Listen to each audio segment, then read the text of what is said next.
Cette jeune fille atteinte d'un cancer est sur le point de mourir, mais découvre que son père, qui ne l'a jamais reconnue, est sur le point de se marier. Elle interrompt le mariage de son père millionnaire. Ce qu'elle dit devant l'autel va. « Vous choquez?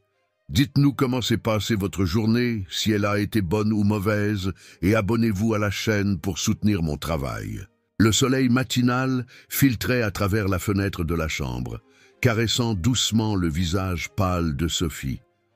La fillette de 10 ans dormait d'un sommeil agité, son corps maigre et fragile, se perdant presque entre les draps blancs. Anne observait sa fille depuis l'entrée, le cœur serré en remarquant combien les cernes sombres contrastaient avec la peau de plus en plus transparente de la petite. À pas feutrés, elle s'approcha du lit et rajusta les couvertures sur Sophie. Ses doigts effleurèrent légèrement les cheveux clairsemés de la fillette qui commençait à repousser après la dernière séance de chimiothérapie. La douce caresse fit ouvrir les yeux de Sophie, révélant la même nuance de brun profond qu'Anne voyait chaque matin dans le miroir. « Bonjour, maman », murmura Sophie avec un sourire faible, mais plein de tendresse. « Bonjour, mon amour. Comment te sens-tu aujourd'hui ?»« Fatiguée », répondit la fillette, essayant de s'asseoir sur le lit. Anne l'aida rapidement, arrangeant les oreillers pour que Sophie soit confortable. « Mais je crois qu'aujourd'hui sera une bonne journée. » Anne ravala le nœud qui se formait dans sa gorge. Sophie disait toujours cela, même les jours où elle pouvait à peine se lever du lit. Sa force était quelque chose qu'Anne ne comprenait pas encore totalement. Comment une enfant si petite pouvait-elle porter un fardeau si lourd et pourtant conserver cette lumière dans les yeux? « Bien sûr que ça le sera, mon amour. Je vais te préparer ton petit déjeuner, d'accord? Aujourd'hui, nous avons cette bouillie que tu aimes. » Dans la petite cuisine de l'appartement modeste, Anne préparait le repas avec des mouvements mécaniques, son esprit vagabondant vers la pile de factures médicales qui s'accumulaient sur la table. Le traitement devenait de plus en plus cher, et son salaire de vendeuse couvrait à peine les dépenses de base. Les économies de toute une vie avaient déjà été épuisées il y a des mois.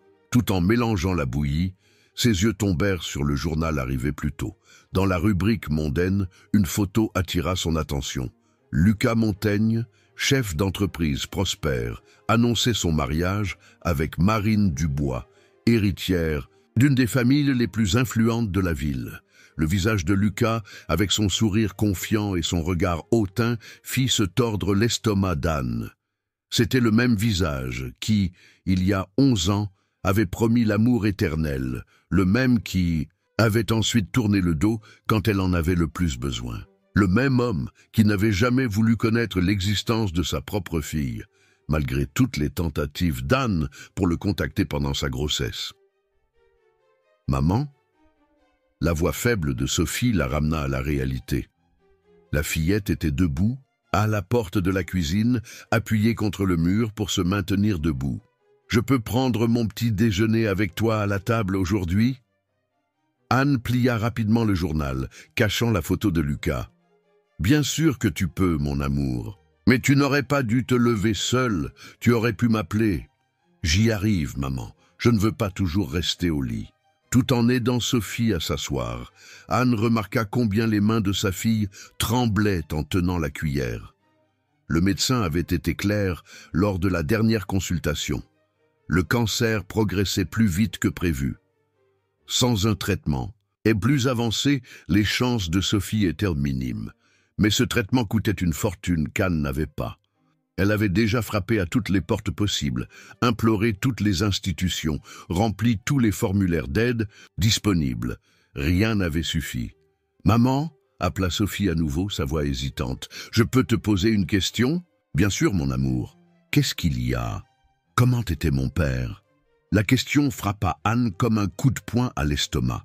Sophie posait rarement des questions sur son père, comme si elle comprenait instinctivement que c'était un sujet douloureux pour sa mère. Mais maintenant, ses grands yeux curieux cherchaient des réponses qu'Anne ne savait pas comment donner. « Pourquoi veux-tu savoir cela maintenant, Sophie ? C'est que... » La fillette mélangea la bouillie sans manger, ses yeux fixés sur la cuillère. « Hier, Quand tu es sorti acheter mes médicaments, j'ai entendu la voisine, Madame Dubois, parler à quelqu'un dans le couloir. Elle a dit que c'était dommage que mon père n'ait jamais voulu me connaître, que peut-être s'il savait que j'étais malade. Anne sentit son cœur se briser une fois de plus. Avec délicatesse, elle prit les petites mains froides de Sophie entre les siennes. « Mon amour, certaines choses dans la vie sont compliquées à comprendre. Ton père, il a fait des choix qui nous ont beaucoup blessés. Mais cela n'a rien à voir avec toi. Tu es la chose la plus précieuse qui existe au monde. » « Mais pourquoi? N'a-t-il même pas voulu me voir? Ai-je fait quelque chose de mal? » « Non, mon amour, non! Tu n'as jamais rien fait de mal. » Anne serra Sophie dans ses bras, sentant les larmes qu'elle retenait depuis si longtemps commencer à couler. « Tu es parfaite exactement comme tu es. Si ton père n'a pas voulu te connaître, le problème vient de lui. C'est lui qui a perdu la chance d'avoir la fille la plus merveilleuse du monde. » Sophie se blottit dans les bras de sa mère, sa respiration un peu plus lourde que d'habitude. Parfois, je rêve que j'ai un père qui m'aime, qu'il vienne me rendre visite à l'hôpital et qu'il me tienne la main quand j'ai peur. Anne ferma les yeux avec force, sentant chaque mot comme une lame dans son cœur. Que pouvait-elle dire? Comment expliquer à un enfant que son propre père avait choisi de faire comme si elle n'existait pas? « Sophie, regarde-moi. » Anne prit le visage délicat de sa fille entre ses mains. « Tu as tout l'amour du monde. Tu as mon amour, qui vaut pour 1000 pères. Et tant que je serai en vie, je ferai tout pour te voir heureuse et en bonne santé. » Mais tout en prononçant ces mots, Anne savait qu'ils n'étaient pas suffisants. Le temps était compté, et elle était à court d'options. Le visage de Lucas dans le journal revint à son esprit, ainsi que la date et le lieu du mariage qu'elle avait mémorisé sans le vouloir. Cette nuit-là, après que Sophie se soit finalement endormie, Anne resta assise pendant des heures dans le petit salon, regardant le journal froissé sur la table. Une idée commençait à se former dans son esprit, quelque chose qu'elle n'avait jamais envisagé auparavant. C'était risqué, cela pourrait terriblement mal tourner, mais c'était peut-être sa dernière chance. Si Lucas allait commencer une nouvelle vie, se préparant à fonder une famille parfaite avec sa riche fiancée, il était peut-être temps pour lui de faire face à la famille qu'il avait abandonnée. Il était peut-être temps pour Sophie de enfin connaître l'homme qui n'avait jamais voulu être son père. La semaine précédant le mariage fut un supplice pour Anne. Chaque fois qu'elle regardait Sophie, son cœur oscillait entre la détermination et la peur. La fillette avait des jours de plus en plus difficiles, dormant plus que d'habitude, mangeant de moins en moins. Lors de la dernière consultation médicale, le docteur Lemaire avait été clair. Sans le traitement plus avancé, il ne restait que quelques mois. Ce matin de jeudi, Anne observait Sophie essayer de prendre son petit déjeuner. La cuillère tremblait tellement dans sa petite main que plus de bouillie retombait dans le bol qu'elle n'en atteignait sa bouche. Avec délicatesse, Anne prit la main de sa fille, l'aidant à se nourrir. « Pardon, maman, » murmura Sophie, les yeux remplis de larmes de frustration. « Mes mains n'arrêtent pas de trembler aujourd'hui. »« Tu n'as pas besoin de t'excuser, mon amour. Maman est là pour t'aider chaque fois que tu en as besoin. » Après le petit déjeuner, Anne aida Sophie à s'habiller pour une autre séance de chimiothérapie. Tout en peignant les quelques cheveux de sa fille, elle remarqua combien sa peau était encore plus pâle que d'habitude, presque translucide sous la lumière du matin. Les cernes profonds et les lèvres desséchées rendirent son visage encore plus fin et délicat. À l'hôpital, pendant la séance, Sophie dormit la majeure partie du temps, ce qui arrivait rarement. Elle restait généralement éveillée, discutant avec les infirmières ou dessinant sur les papiers qu'Anne apportait toujours. Mais aujourd'hui, c'était différent. Son petit corps semblait encore plus petit dans le fauteuil de l'hôpital, connecté aux tubes qui transportèrent des médicaments. Anne, Martine, l'infirmière qui s'occupait de Sophie depuis des mois, appela doucement. « Je peux te parler? Une minute ?» Les deux s'éloignèrent un peu, mais Anne garda les yeux fixés sur Sophie. « Qu'est-ce qu'il y a, Martine ?»« Anne, excuse-moi de m'en mêler, mais as-tu déjà envisagé de contacter la famille du père? Je sais que c'est un sujet délicat, mais dans l'état où est Sophie... » « Non. Anne coupa court, sa voix plus ferme qu'elle ne l'avait prévu. Il n'a jamais voulu s'occuper d'elle. Je ne vais pas supplier maintenant. Martine soupira, posant une main sur l'épaule d'Anne. Je sais que c'est difficile, mais parfois nous devons avaler notre fierté quand il s'agit de nos enfants. Sophie a besoin de ce nouveau traitement, Anne. Et d'après ce que tu m'as dit, son père a les moyens de... S'il te plaît, Martine. Anne ferma les yeux, sentant les larmes qu'elle luttait pour contenir. Tu ne comprends pas, ce n'est pas seulement de la fierté. Il était au courant de la grossesse. Il était au courant quand elle est née. Il était au courant chaque fois que j'ai essayé de le contacter. Et jamais, pas une seule fois, il n'a manifesté le moindre intérêt. Les gens changent, Anne. Peut-être que maintenant il va se marier. Anne rit sans joie. Avec une femme riche, de la haute société, il va fonder la famille parfaite qu'il a toujours voulu. Il n'a pas besoin d'une fille malade pour gâcher ses plans. À ce moment-là, Sophie bougea dans le fauteuil, ses yeux s'ouvrant lentement. « Maman !» Anne revint rapidement vers sa fille, forçant un sourire. « Je suis là, mon amour. Tout va bien ?»« J'ai froid, » murmura Sophie, ses dents claquant légèrement. Anne prit immédiatement une autre couverture, recouvrant sa fille avec soin. Tout en ajustant le tissu autour du corps fragile de Sophie, elle remarqua combien sa peau était glacée, beaucoup plus que d'habitude. « Martine !» appela-t-elle, sans pouvoir cacher la panique dans sa voix. « Il y a quelque chose qui ne va pas, elle est très froide. » L'infirmière arriva rapidement, vérifiant les signes vitaux de Sophie. Son visage professionnel ne parvenait pas à masquer complètement son inquiétude. « Je vais appeler le médecin. » Les minutes suivantes furent un tourbillon d'activité. Le docteur Lemaire arriva, examina Sophie, ordonna des examens d'urgence. Anne observait tout comme si elle était dans un cauchemar, son cœur battant si fort qu'elle pensait qu'il allait exploser. « Anne !» Le docteur Lemaire l'appela à l'écart. Son visage était grave, plus qu'elle ne l'avait jamais vu. « Nous devons parler. Sophie présente des signes indiquant que le cancer pourrait s'être propagé plus que nous ne le pensions. Nous allons faire quelques examens pour confirmer, mais si c'est le cas, le temps que nous avions estimé pourrait être réduit. » Anne sentit ses jambes flancher. Martine apporta rapidement une chaise, l'aidant à s'asseoir. « Combien de temps ? » Je ne peux pas le préciser sans les examens, mais des semaines peut-être, 1 mois ou 2 au maximum, si nous ne parvenons pas à démarrer le nouveau traitement immédiatement. « Mais c'est plus de 300 000 €, murmura Anne, sa voix se brisant. « Comment vais-je trouver cette somme en quelques semaines ?» Le médecin posa une main sur son épaule. « Anne, je sais que c'est difficile, mais es-tu sûre qu'il n'y a personne qui puisse t'aider? Famille, amis, je n'ai personne. » répondit-elle, les larmes finissant par couler.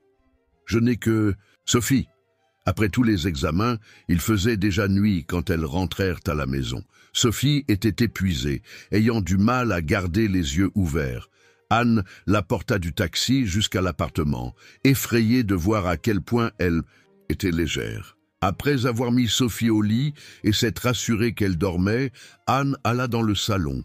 Sur la table, le journal était encore ouvert à la page de l'annonce du mariage. La photo de Lucas lui souriait, son visage soigné rayonnant de succès et de bonheur. Les mains tremblantes, Anne prit le journal.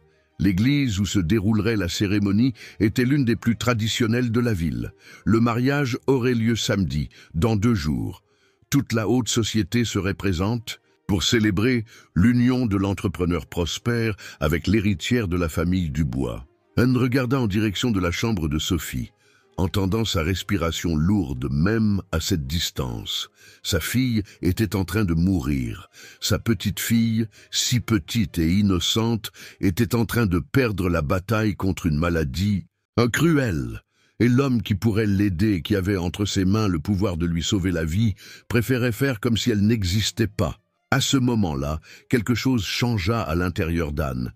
La douleur et le désespoir des derniers mois se transformèrent en une détermination farouche. Lucas avait peut-être choisi d'ignorer l'existence de Sophie, mais il ne pourrait plus faire semblant de ne pas la voir.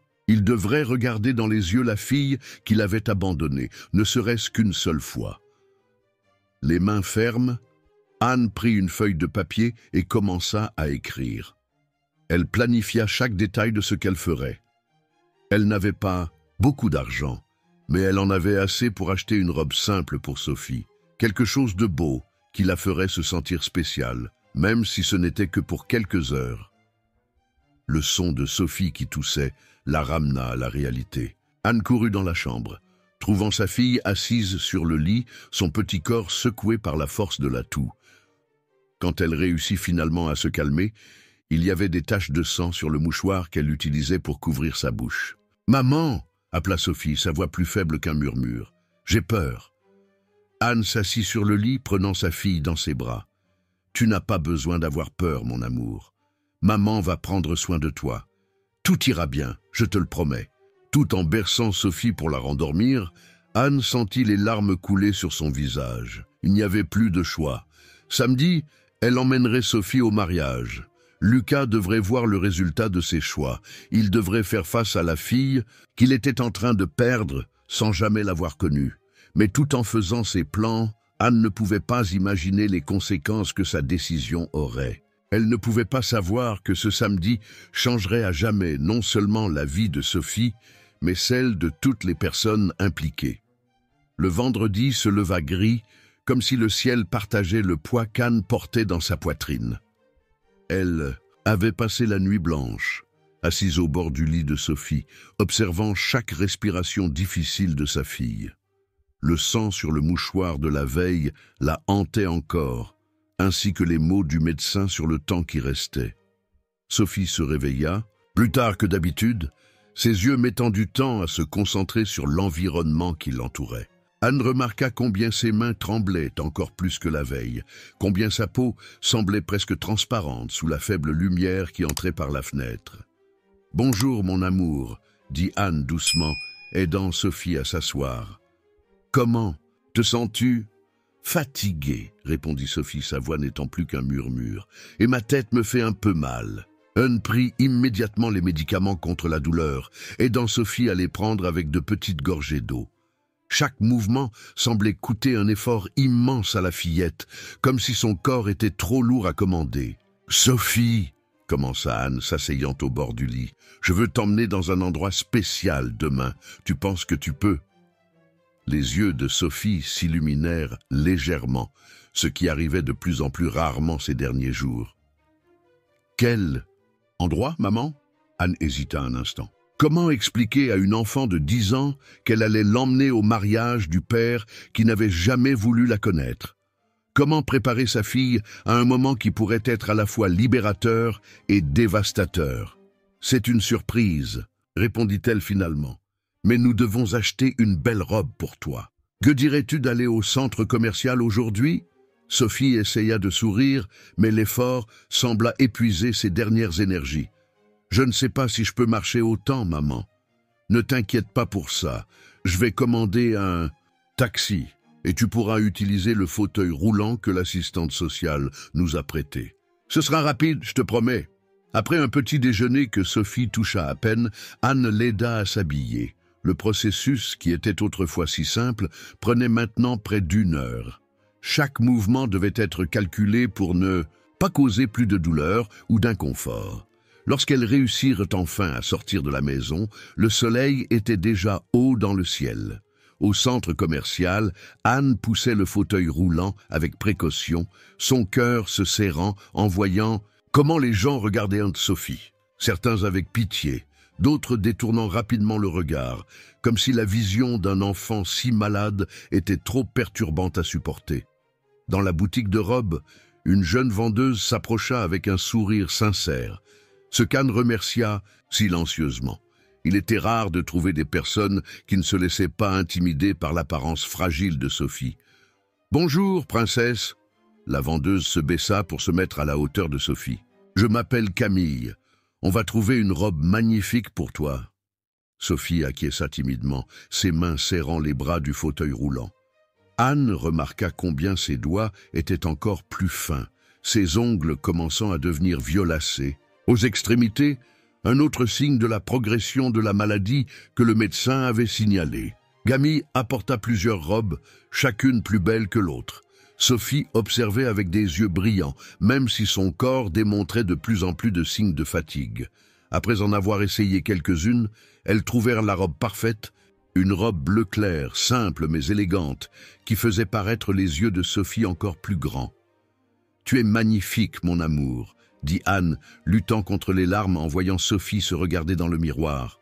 Pendant un bref instant, elle réussit à voir au-delà de la maladie, au-delà de la pâleur et de l'extrême maigreur. Elle voyait seulement sa fille, si petite et innocente, souriant à son reflet. Mais la réalité s'imposa rapidement à nouveau. Sophie commença à tousser, son corps fragile se courbant sous l'effort. Anne prit rapidement un mouchoir dans son sac, son cœur se glaçant en voyant d'autres taches de sang apparaître sur le tissu blanc. « Nous devons rentrer à la maison, » dit Anne, aidant Sophie à se changer. La fillette était si épuisée qu'elle avait du mal à garder les yeux ouverts. Dans le taxi du retour, Sophie dormit la tête posée sur les genoux d'Anne. Son sommeil était agité, de petits gémissements s'échappant de ses lèvres desséchées. Anne caressait ses cheveux clairsemés, essayant de lui apporter un certain confort. À la maison, après avoir mis Sophie au lit, Anne s'assit dans le salon avec la nouvelle robe pliée sur ses genoux. Les doutes qu'elle avait réussi à écarter pendant la journée revinrent de plus belle. Était-elle vraiment en train de faire la bonne chose? Ne serait-ce pas cruel d'exposer Sophie à un moment si intense dans son état? Le bruit de pas dans le couloir interrompit ses pensées. C'était Madame Dubois, la voisine qui aidait toujours à s'occuper de Sophie quand Anne devait travailler. « Comment va-t-elle » demanda la dame, s'asseyant à côté d'Anne. « Pire, » répondit Anne, sa voix se brisant. « Le médecin a dit que le cancer s'était propagé davantage, qu'elle a des semaines, peut-être un mois ou deux. » Madame Dubois lui serra la main, la serrant légèrement. « Et cette robe ?» Anne hésita un instant avant de raconter son plan. Au fur et à mesure qu'elle parlait, elle vit le visage de sa voisine passer de la surprise au choc et finalement à la compréhension. « Es-tu sûre de ça, Anne? Sophie est si fragile. »« Je n'ai pas le choix, Madame Dubois. Elle est en train de mourir. Et lui, il doit voir. Il doit regarder dans ses yeux au moins une fois dans sa vie. Il doit savoir ce qu'il perd, ce qu'il n'a jamais voulu connaître. » Un bruit venant de la chambre les fit se lever rapidement toutes les deux. Sophie était en train d'avoir une autre crise de toux, celle-ci encore pire que les précédentes. Quand elle réussit finalement à se calmer, elle était si pâle que ses lèvres avaient une teinte bleutée. « Maman !» appela-t-elle d'une voix faible. « Raconte-moi une histoire, celle du petit ange que tu racontais quand j'étais petite. » Anne s'allongea à côté de sa fille, la prenant dans ses bras avec tous les soins possibles. Elle commença à raconter l'histoire que Sophie aimait tant à propos d'un petit ange qui descendait sur terre pour réaliser les rêves des enfants malades. C'était une histoire qu'elle avait inventée dans les premiers jours après le diagnostic, quand elle avait besoin de donner un peu d'espoir à sa fille. Sophie s'endormit avant la fin de l'histoire, sa respiration lourde et irrégulière. Anne resta là, berçant sa fille, priant silencieusement toutes les forces de l'univers de lui donner la force pour ce qui allait arriver. « Demain, pensa-t-elle, en regardant la robe bleue accrochée dans l'armoire, demain tu vas rencontrer ton père, mon amour, et il devra voir ce qu'il t'a fait, il devra comprendre ce qu'il est en train de perdre. » La nuit s'éternisa lentement. Chaque minute marquée par la respiration difficile de Sophie et les pensées tourmentées d'Anne. Demain serait le jour qui changerait tout, pour le meilleur ou pour le pire. Demain, Lucas devrait faire face à la conséquence de ses choix. Et Anne priait pour qu'il ne soit pas trop tard. Le samedi se leva avec un soleil faible entre des nuages lourds. Anne se réveilla avant le réveil, son corps endolori après une autre nuit mal dormie dans le fauteuil à côté du lit de Sophie. La fillette avait eu plusieurs crises de toux pendant la nuit, chacune pire que la précédente. Les mouchoirs, tachés de sang, s'accumulaient dans la petite poubelle de la chambre, des rappels cruels du temps qui s'écoulait. Sophie dormait encore, son visage pâle, marqué par la souffrance même dans son sommeil. Anne observa sa fille pendant de longues minutes, remarquant combien sa peau semblait encore plus transparente sous la lumière du matin, combien ses petits doigts se contractaient légèrement à chaque respiration difficile. « Mon amour », murmura Anne, passant sa main doucement dans les cheveux clairsemés de Sophie. « Aujourd'hui est le jour, j'ai besoin que tu sois forte une fois de plus. » Comme si elle entendait l'appel de sa mère, Sophie ouvrit les yeux lentement. Son regard était un peu flou, ce qui arrivait de plus en plus fréquemment ces derniers jours. « Maman, quelle heure est-il ?»« Il est encore tôt, mon amour. Il est 7 heures. Tu veux essayer de manger quelque chose avant qu'on se prépare ?» Sophie fit un petit mouvement négatif de la tête, son visage se crispant de douleur avec le simple geste. « Mon estomac ne va pas bien aujourd'hui. Je ne veux pas manger. » Anne sentit son cœur se serrer. Sophie mangeait de moins en moins et les médecins avaient déjà mis en garde contre le risque de malnutrition aggravant son état.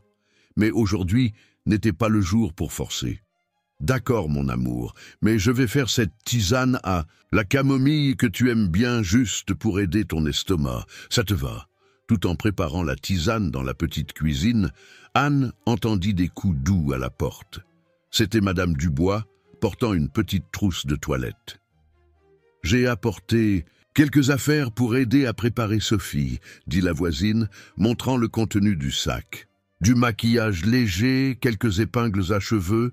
Je pensais qu'elle pourrait avoir envie de se sentir belle aujourd'hui. » Anne serra sa voisine dans ses bras, laissant quelques larmes s'échapper. « Merci, Madame Dubois.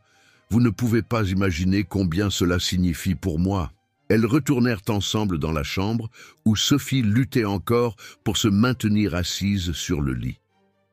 Son visage était encore plus pâle que quelques minutes auparavant, et des gouttes de sueur froide brillaient sur son front.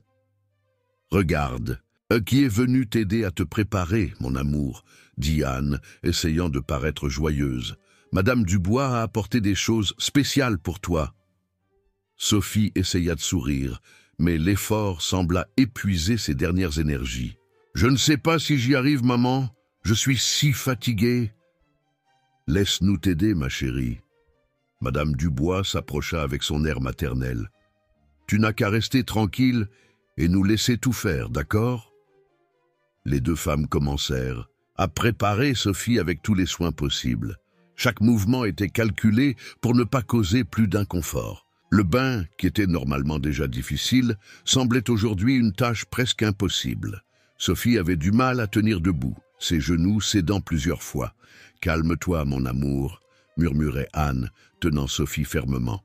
« Je suis là avec toi, tout ira bien. » Après le bain, Madame Dubois commença le maquillage léger pendant qu'Anne séchait les cheveux de Sophie. Il y avait peu de cheveux, mais Anne tint tout de même à les arranger avec tous les soins, en mettant une petite barrette bleue qui s'accordait avec la nouvelle robe. « Tu es magnifique, ma princesse », dit Madame Dubois, montrant un petit miroir à Sophie. La fillette regarda son reflet un instant, ses yeux se remplissant de larmes. Le maquillage léger avait donné un peu de couleur à ses joues pâles, et la coiffure délicate encadrait son visage d'une manière qui masquait presque les signes de la maladie. « Je ressemble à une vraie princesse ?» demanda-t-elle d'une voix faible. « La plus belle de toutes », répondit Anne, ravalant le nœud dans sa gorge. Habiller Sophie fut un autre défi. Chaque mouvement semblait causer de la douleur, et plusieurs fois elles durent s'arrêter pour qu'elle reprenne son souffle. Quand elles réussirent finalement à mettre la robe bleue, Sophie était épuisée. « Nous devons y aller bientôt », dit Anne, regardant sa montre. Il était presque midi, et la cérémonie était prévue pour 2 heures de l'après-midi. « Madame Dubois, pouvez-vous m'aider à emmener Sophie jusqu'au taxi ?» La voisine acquiesça, mais son visage montrait de l'inquiétude. « Anne, es-tu sûre? Elle est si fragile aujourd'hui. »« Je n'ai pas le choix, » répondit Anne à voix basse, pour que Sophie n'entende pas. « C'est peut-être la dernière chance. » Pendant que Madame Dubois aidait Sophie à s'installer dans le fauteuil roulant, Anne rassembla tout ce dont elles auraient besoin, les médicaments contre la douleur, des mouchoirs propres, une bouteille d'eau. Ses mains tremblaient légèrement en rangeant tout dans son sac. Dans le taxi, Sophie posa sa tête sur les genoux d'Anne, ses yeux se fermant de fatigue. Le chauffeur jetait de temps en temps des regards inquiets dans le rétroviseur, mais ne dit rien pendant tout le trajet. L'église commença à apparaître à l'horizon, ses tours imposantes se détachant sur le ciel nuageux. C'était un bâtiment ancien et majestueux, le type d'endroit où se déroulaient les mariages les plus importants de la ville. Anne pouvait voir l'animation à l'entrée, des voitures luxueuses arrivant, des personnes élégamment vêtues entrant. « Ma chérie !» appela Anne doucement. « Nous sommes arrivés. » Sophie ouvrit les yeux lentement, paraissant désorientée un instant. « Où sommes-nous, maman ?»« Dans un endroit très important, » répondit Anne, son cœur battant plus fort. « Tu te souviens que je t'ai dit que j'avais une surprise pour toi ?» Le taxi s'arrêta à une distance discrète de l'entrée. Anne pouvait voir les photographes positionnés, enregistrant l'arrivée des invités. Quelques mètres plus loin, Lucas Montaigne venait de sortir d'une limousine, ajustant son costume impeccable. « Sophie !» dit Anne, prenant les mains glacées de sa fille. « Cet homme là-bas à l'entrée, c'est ton père. » Sophie regarda dans la direction qu'Anne indiquait, ses yeux s'écarquillant légèrement. Un instant, toute la fatigue sembla disparaître. De son visage, remplacé par un mélange de curiosité et de quelque chose de plus profond, de plus douloureux. « Il est beau, murmura-t-elle. Il a l'air heureux. Tu veux le rencontrer ?» demanda Anne, donnant une dernière chance à sa fille de renoncer. « Nous n'avons pas besoin de faire ça si tu ne veux pas. » Sophie continua de regarder Lucas pendant quelques secondes, ses mains serrant légèrement celles de sa mère. Quand elle parla, sa voix était plus ferme qu'Anne ne l'avait entendue depuis des jours. « Oui, maman, je veux le regarder dans les yeux. Je veux qu'il me voie au moins une fois. » Anne acquiesça, ressentant un mélange de fierté et de douleur pour le courage de sa fille. Avec précaution, elle aida Sophie à sortir du taxi et à s'installer, dans le fauteuil roulant. Tout en arrangeant la robe bleue sur les jambes maigres de la fillette, elle vit que d'autres invités arrivaient. « Tu es prête, mon amour ?» Sophie prit une profonde inspiration, une petite crise de toux faisant trembler son corps. Quand elle se remit, elle regarda sa mère avec ses grands yeux tristes qui portaient trop de sagesse pour une enfant. « Je le suis, maman. Allons rencontrer mon père. » L'entrée de l'église était remplie d'invités élégants, tous vêtus de tenues coûteuses et discutant avec animation. Anne poussait le fauteuil roulant de Sophie lentement, sentant les regards curieux et parfois désapprobateurs qui les suivaient. La robe simple d'Anne et le fauteuil roulant détonnaient complètement avec le luxe environnant. Sophie maintenait son dos aussi droit qu'elle le pouvait, bien qu'Anne puisse percevoir le tremblement dans ses épaules maigres. Son visage était encore plus pâle qu'avant, mais il y avait une détermination dans ses yeux qu'Anne n'avait jamais vue. En s'approchant de l'entrée, un agent de sécurité corpulent fit un pas en avant, bloquant leur chemin. « Désolé, mesdames, c'est un événement privé. Avez-vous une invitation ?» Avant qu'Anne ne puisse répondre, une femme élégante s'approcha. C'était Marine Dubois, la mariée, dans sa robe de mariée qui coûtait probablement plus que tout ce qu'Anne possédait. « Un problème ici ?» demanda Marine, ses yeux parcourant Anne et Sophie avec curiosité. « Ces personnes n'ont pas d'invitation, madame, » expliqua l'agent de sécurité. Marine était sur le point de dire quelque chose quand ses yeux rencontrèrent ceux de Sophie. Il y eut un moment de silence, comme si quelque chose dans le regard de la fillette l'avait touché profondément. « Laissez-les entrer, » dit Marine doucement. « Quelque chose me dit qu'elles ont une raison importante d'être ici. » L'agent de sécurité hésita, mais s'écarta. En passant devant lui, Sophie eut une autre crise de toux. Anne prit rapidement un mouchoir, son cœur se serrant en voyant d'autres taches de sang apparaître sur le tissu blanc. À l'intérieur de l'église, l'ambiance était encore plus opulente. Des fleurs blanches décoraient chaque banc, des bougies parfumées illuminaient l'allée centrale, et un orchestre jouait doucement sur l'autel. Les invités étaient déjà en train de s'installer à leur place, créant un murmure constant de conversations élégantes. Anne vit Lucas sur l'autel, discutant avec quelques hommes en costume coûteux. Il riait, complètement inconscient de la présence des deux femmes. Sophie l'observait également, ses doigts serrant les bras du fauteuil roulant avec tant de force que ses articulations étaient blanches. « Tu es sûr, mon amour ?» demanda Anne une dernière fois. Sophie acquiesça, bien que tout son corps tremble. « Oui, maman, je dois faire ça. » Lentement, Anne commença à pousser le fauteuil dans l'allée centrale. Les conversations diminuèrent graduellement, étant remplacées par des chuchotements et des regards curieux. Certains invités se retournèrent complètement sur leur siège pour observer la scène inhabituelle. Lucas était toujours de dos, riant de quelque chose qu'un des hommes avait dit. Ce n'est que lorsque le silence devint presque absolu qu'il se retourna, ses yeux rencontrant d'abord Anne. La reconnaissance fut immédiate. Son visage perdit toute sa couleur, et le sourire disparut comme s'il n'avait jamais existé. Puis son regard descendit vers Sophie, et Anne put voir l'exact instant où il comprit qui était la fillette dans le fauteuil roulant. Lucas appela un des hommes, remarquant son brusque changement de comportement, mais Lucas ne répondit pas. Il était paralysé, ses yeux fixés sur Sophie, qui le regardait en retour avec une intensité qui semblait traverser son âme. « Bonjour, papa », dit Sophie, sa voix faible mais assez claire pour être entendue dans le silence sépulcral qui avait envahi l'église. Le murmure qui suivit fut comme une vague, se propageant à travers les bancs de l'église. Marine, qui venait d'entrer, s'arrêta brusquement au début de l'allée, ses yeux écarquillés alternant entre Lucas et Sophie. « Anne, » finit par dire Lucas, sa voix rauque, « qu'est-ce que ça signifie ?»« Ça ?» répondit Anne, sa voix tremblant d'émotion contenue. « C'est ta fille, Lucas, celle que tu as fait semblant de ne pas connaître pendant 10 ans. » D'autres chuchotements parcoururent l'église. Marine porta ses mains à sa bouche, ses yeux se remplissant de larmes. Les parents de Lucas, assis au premier rang, se levèrent brusquement. Lucas l'appela sa mère d'un ton d'avertissement. « Ne fais pas attention à ça. C'est évidemment une tentative de... »« Non, mamie !» interrompit Sophie, sa voix maintenant plus forte malgré son corps qui tremblait visiblement. « Ce n'est pas une tentative de quoi que ce soit. Je voulais juste connaître mon père avant de mourir. » Le silence qui suivit fut assourdissant.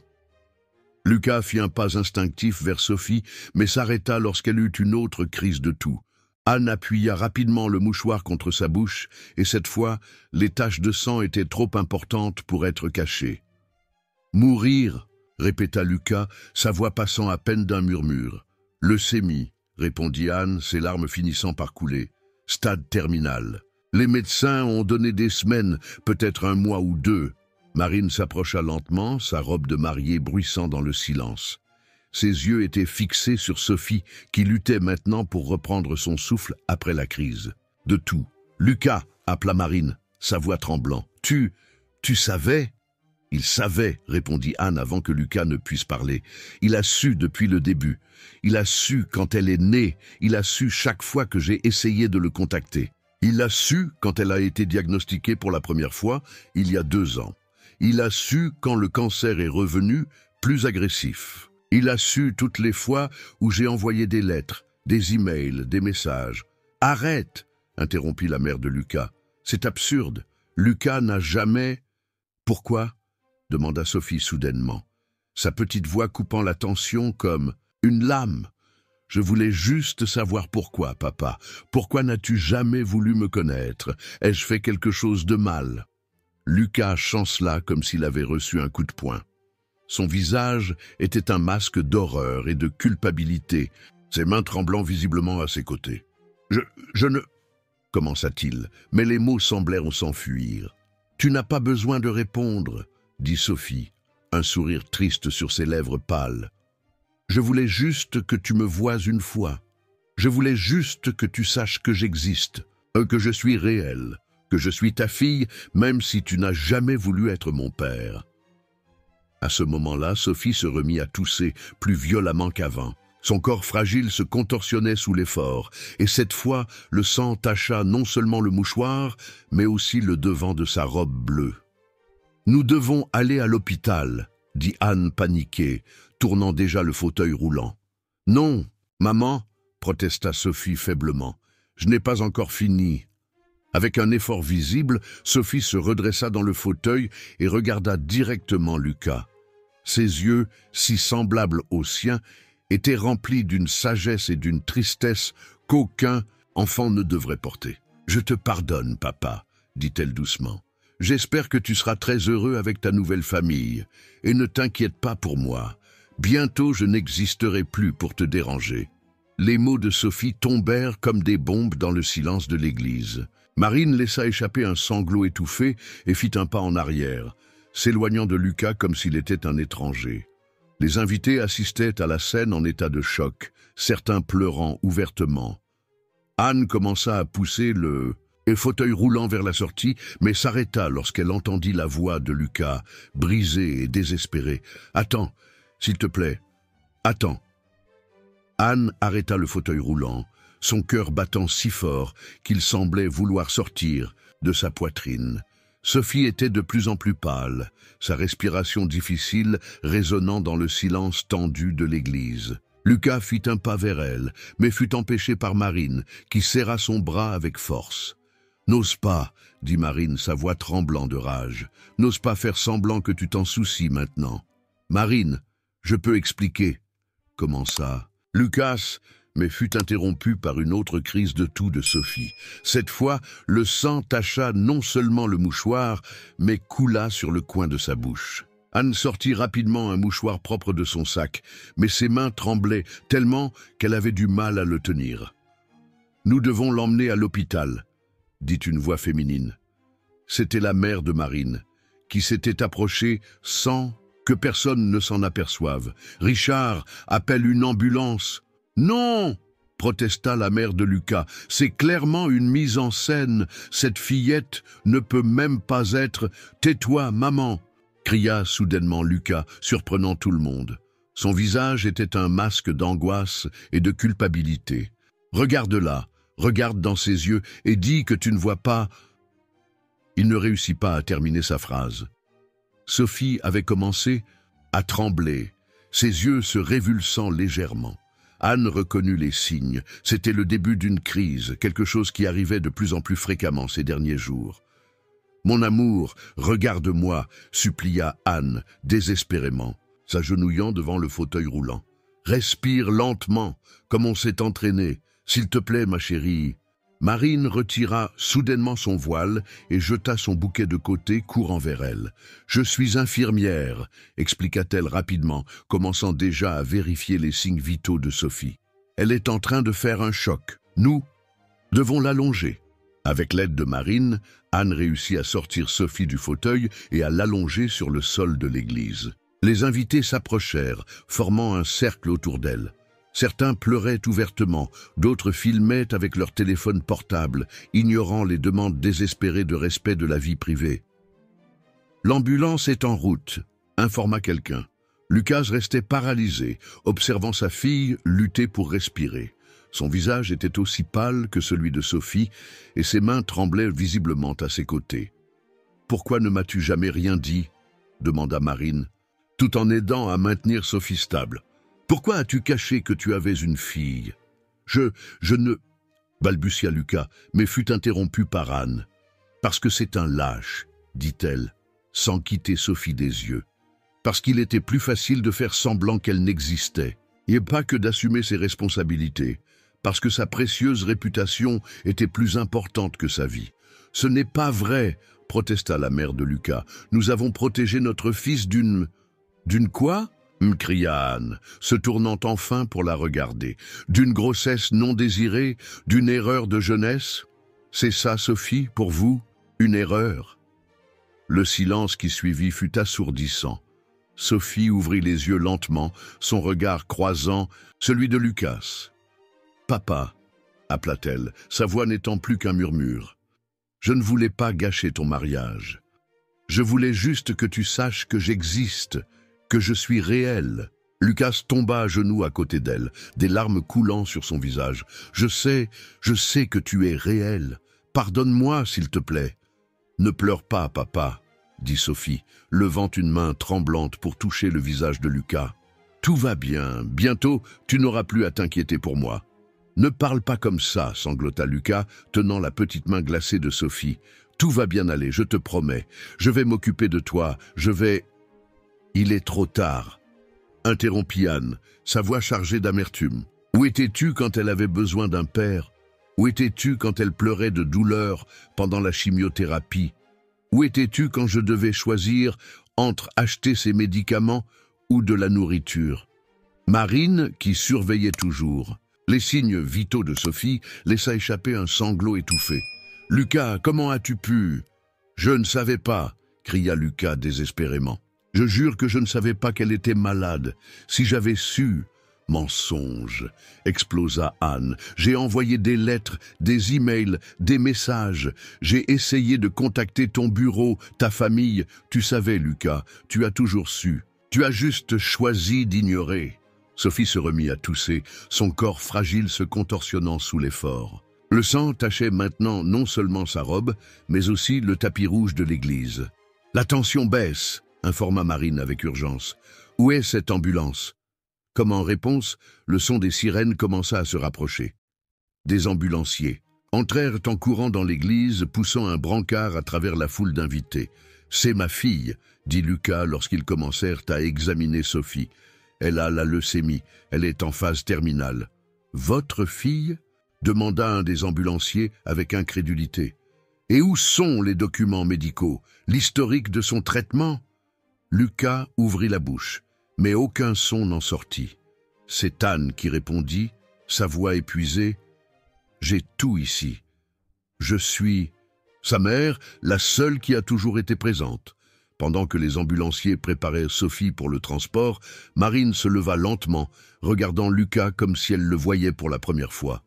« Il n'y aura pas de mariage, » dit-elle, simplement, retirant sa bague de fiançailles et la laissant tomber sur le sol de l'église. Je ne peux pas me marier avec quelqu'un capable d'abandonner sa propre fille. « Marine, s'il te plaît, » implora Lucas, mais elle s'était déjà retournée et avait commencé à marcher vers la sortie. « Je vais avec vous dans l'ambulance, » dit-elle à Anne. « Je suis infirmière, je peux aider. » Anne acquiesça, reconnaissante de l'aide inattendue. Pendant que les ambulanciers emmenaient Sophie, Lucas essaya de les suivre, mais fut empêché par son père. « Fils, réfléchis bien, » dit l'homme plus âgé à voix basse. « Tu vas tout gâcher à cause d'une... »« Lâche-moi » cria Lucas, repoussant son père. « J'ai déjà perdu trop de temps à vous écouter. Ma fille est en train de mourir, et je n'ai jamais... Il ne réussit pas à terminer sa phrase, tombant à genoux au milieu de l'église, sanglotant comme un enfant. Les invités commencèrent à se disperser, certains jetant des regards de dégoût dans sa direction, d'autres partant simplement en silence. Dans l'ambulance, Sophie tenait la main d'Anne avec toute la force qu'elle pouvait réunir. Ses yeux étaient mi-clos, mais un petit sourire flottait sur ses lèvres pâles. « Maman » murmura-t-elle, « il m'a vu, il m'a enfin vu. » Anne embrassa le front de sa fille, ses larmes coulant sur le visage pâle de Sophie. « Oui, mon amour, il t'a vu, tout le monde t'a vu. » Pendant que l'ambulance traversait la ville avec ses sirènes hurlantes, Anne ne pouvait s'empêcher de penser qu'il était peut-être trop tard. Peut-être que le prix pour que Lucas finisse par voir sa fille était trop élevé. Marine, assise de l'autre côté du brancard, tenait l'autre main de Sophie, ses yeux ne quittant jamais les moniteurs qui affichaient les signes vitaux de plus en plus faibles de la fillette. « Elle est tout son portrait », murmura Marine, plus pour elle-même que pour les autres. « Comment a-t-il pu faire ça ?» Anne n'avait pas de réponse. À ce moment-là, tout ce qui comptait était Sophie, sa respiration difficile et irrégulière, sa peau de plus en plus froide, sa lutte pour rester consciente. « Tiens bon, mon amour, » murmura Anne. « S'il te plaît, tiens bon, juste encore un peu. » Les urgences étaient un chaos lorsque l'ambulance arriva. Sophie fut rapidement emmenée dans la salle de réanimation, laissant Anne à l'extérieur avec Marine, toujours vêtue de sa luxueuse robe de mariée, maintenant tachée du sang de Sophie. « Famille de Sophie Reiss » appela un médecin, sortant de la salle de réanimation après ce qui parut une éternité. « Je suis sa mère » s'avança Anne, son cœur s'arrêtant presque en voyant l'expression grave sur le visage du médecin. Madame, votre fille est dans un état critique. Le cancer a causé des dommages importants à son système immunitaire et elle présente maintenant de graves complications pulmonaires. Nous devons la transférer immédiatement en soins intensifs. Anne sentit ses jambes flancher. Marine la soutint rapidement, l'aidant à s'asseoir sur une des chaises du couloir. Combien de temps lui reste-t-il ? Réussit à demander Anne, sa voix passant à peine. Le médecin hésita un instant. Au rythme actuel de la détérioration, peut-être quelques jours, à moins que nous ne puissions commencer. Le traitement expérimental que le docteur Lemaire a mentionné dans son dossier. Mais ça coûte plus de 300 000 €, murmura Anne, les larmes coulant sur son visage. Je n'ai pas... Je paie, interrompit une voix masculine. C'était Lucas, debout au bout du couloir, portant toujours son costume de mariage, maintenant froissé et taché. Je paie n'importe quel traitement dont elle a besoin. Anne se leva brusquement, la colère lui donnant des forces qu'elle ne savait pas qu'elle avait encore. Maintenant tu veux aider, après 10 ans à ignorer son existence? Anne, s'il te plaît, implora Lucas, faisant un pas dans sa direction. Je sais que j'ai fait une erreur, je sais que je ne mérite pas ton pardon, mais laisse-moi essayer de faire quelque chose de bien. Laisse-moi essayer de sauver notre fille. Notre fille, rit Anne sans joie. Elle n'a jamais été notre fille, Lucas. Elle a toujours été seulement la mienne. La mienne à nourrir, la mienne à soigner, la mienne à consoler dans les nuits. De douleur, la mienne à tenir la main pendant la chimiothérapie. Anne, essaya d'intervenir Marine, mais Anne continua, des années d'amertume et de douleur débordant dans ses paroles. Où étais-tu quand elle a eu sa première crise de convulsion? Où étais-tu quand elle a perdu ses cheveux pour la première fois? Où étais-tu quand elle pleurait en demandant pourquoi son père n'avait jamais voulu la connaître? Lucas tomba à genoux au milieu du couloir, sanglotant ouvertement. « Pardonne-moi, Anne, pardonne-moi s'il te plaît. J'ai été un lâche, Messieurs, interrompit le médecin avec fermeté. Je comprends qu'il y ait beaucoup à régler entre vous, mais ce n'est pas le moment. Sophie a besoin du traitement immédiatement si nous voulons avoir une chance. Anne prit une profonde inspiration, essayant de contrôler ses émotions. Très bien, j'accepte ton argent, Lucas, mais pas pour toi, pour elle. Le médecin acquiesça satisfait. Très bien, je vais préparer les documents nécessaires. En attendant, vous pouvez voir Sophie en soins intensifs, mais seulement pendant quelques minutes. Lorsqu'ils entrèrent dans la chambre des soins intensifs, le bruit des appareils était assourdissant. Sophie paraissait encore plus petite et plus fragile entourée de tous ses équipements. Son visage était recouvert d'un masque à oxygène, et divers tubes et fils sortaient de son petit corps. « Mon amour », murmura Anne, s'approchant du lit. « Maman est là. » Sophie ouvrit les yeux lentement, son regard flou parcourant la pièce jusqu'à trouver le visage d'Anne. Elle essaya de dire quelque chose, mais le masque à oxygène rendait impossible de comprendre ses paroles. « N'essaie pas de parler, ma... chérie », demanda Anne, tenant sa main glacée. « Tu dois te reposer maintenant. » Lucas s'approcha hésitant de l'autre côté du lit.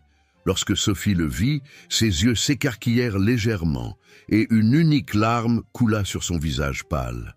« Bonjour, Sophie, » dit-il, sa voix tremblant.